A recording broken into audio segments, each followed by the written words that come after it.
Hey guys, welcome back to Blazed and Confused, and today we're going to be talking about the return of Conor McGregor and 5 potential opponents he could face next.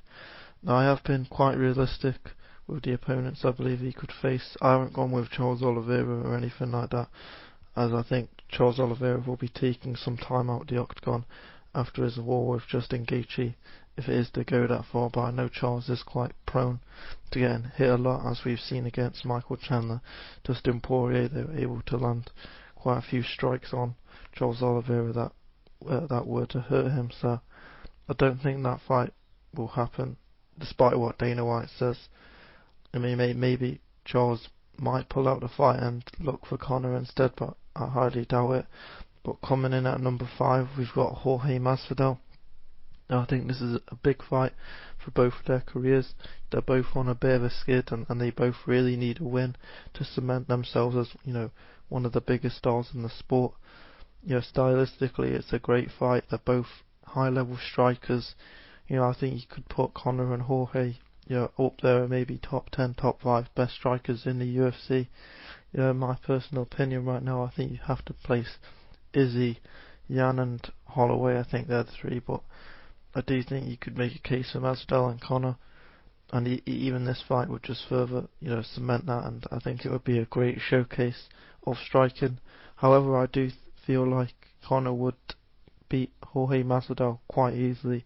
If you've seen Masvidal striking lately, it's mainly just been like a kick to the body and then a jab that follows behind it, whereas I do think Conor is way more technical with his angles and his precision. I think he's a lot faster and sharper than Masvidal, so I do think it would be an easier fight for him than a lot of people would make out. I guess Masvidal would have the weight advantage, but that's probably about it. I do think Conor is just a superior fighter all round.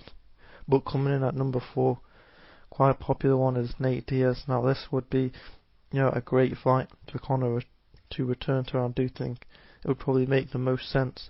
I have all the opponents on the list. As I say, both guys are on a skid, and they're both 1-1 in their fights so far against each other. So I think it's a great return for Conor to just properly beat Nate Diaz. I know a lot of people thought he lost the second fight, so it would be a good stamp just to him to put on the Nate Diaz name and really show people that now he's Nate Diaz is no hard opponent for him. He's easily beat, so I think it's a good fight for Conor. It's a good fight for Nate Diaz. If he's able to beat Conor McGregor, let's say, it just further propels himself as a fighter, and his stock will just go all the way up, and he'll be able to get those high-level matchups that he's looking for, like perhaps a Kamaru Usman. I know he's called out Kamaru Usman, so I think if he is to beat Conor, it will just boost his following, boost his name in the sport, and he'll be able to get them big pay-per-view headlines. But as I say, an all-round great fight. As I say, I do favour Conor in this fight.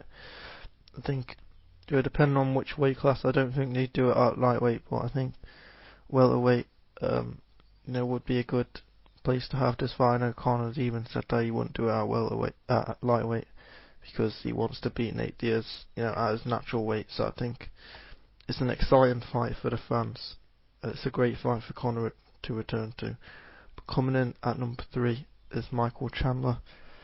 Now, I know Michael Chandler is supposed to be facing Tony Ferguson on May 7th on the same card as Charles Oliveira, but I do think Michael Chandler will dispose of Tony Ferguson quite easily. As much as I do really like Tony Ferguson, I think he's a great fighter. He's a great personality in the sport. He's very entertaining to listen to. He's a very entertaining fighter when he's given the right sort of opponent to really showcase his skills. I think unfortunately Tony's last 3 fights he's only lost to some of the best in the division.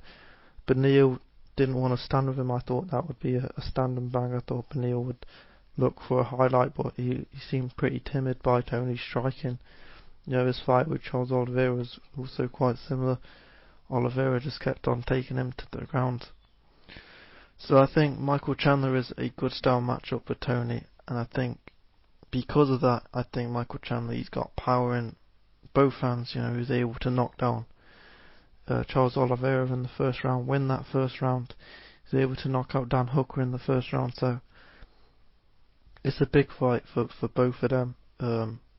Stylistically, it's a great fight for Conor.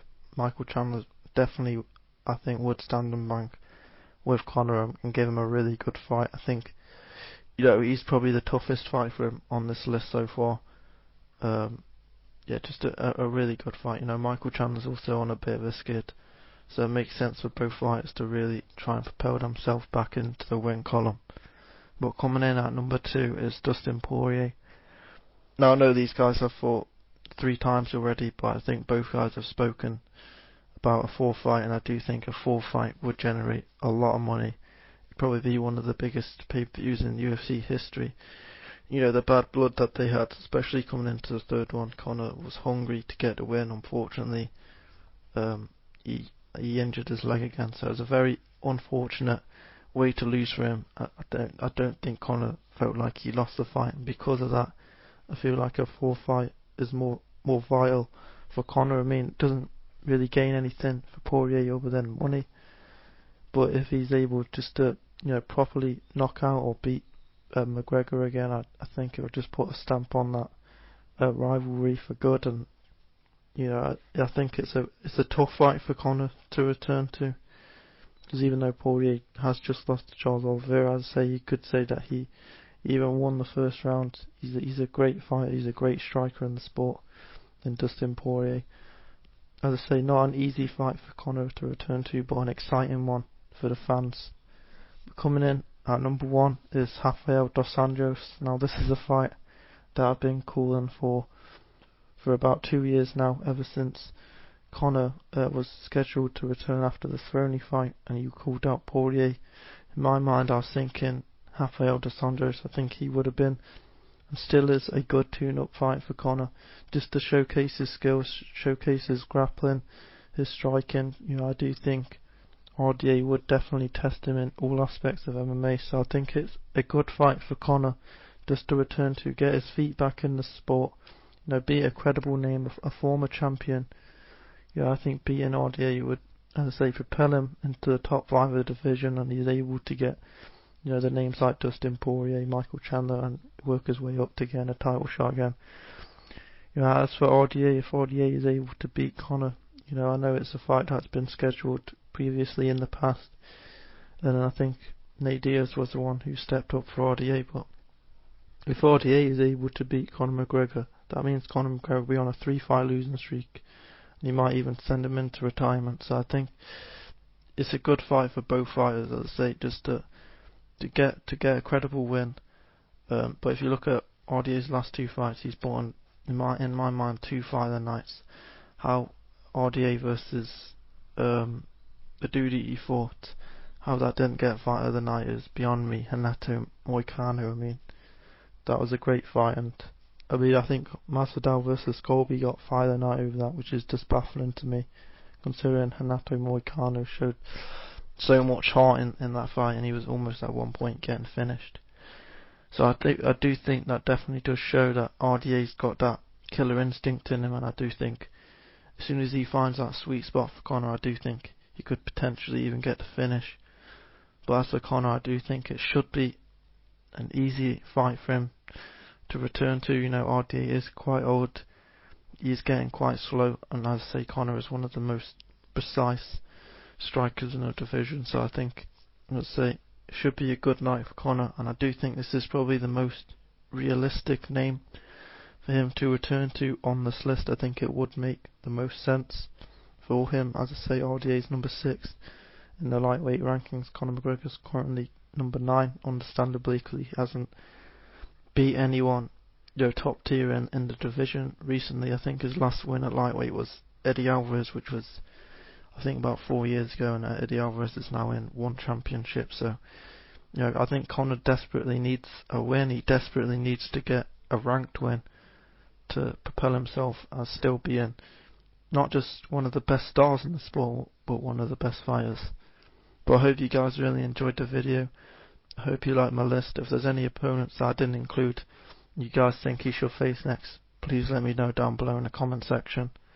Stay tuned for more UFC videos coming this week, and stay blazed.